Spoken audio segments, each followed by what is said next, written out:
Hello, dear friends. Today is Monday, and for now I'm in Germany. I just finished my workshop in Potsdam, and my fly will be in 5 hours.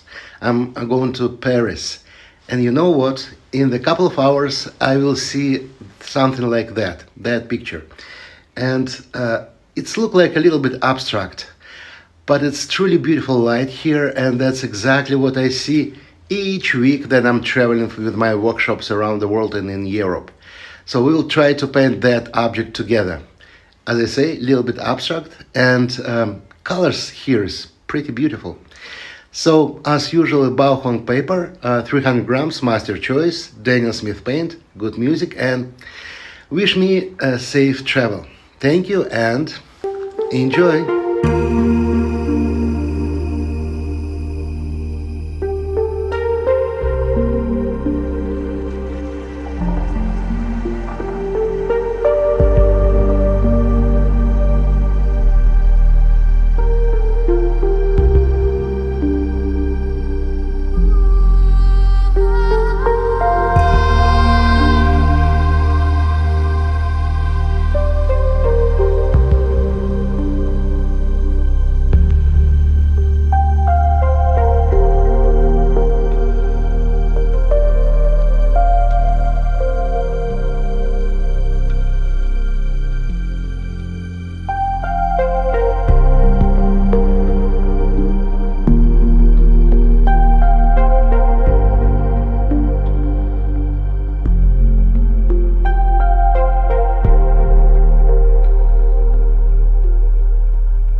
Well, I still have a couple of hours before my fly. I hope you enjoy the video, and I want to put this picture on my wall because that's good memory about any kind of travel. It doesn't matter from which country you're going to, which place. Stay healthy, be creative, and see you next Monday. Bye bye.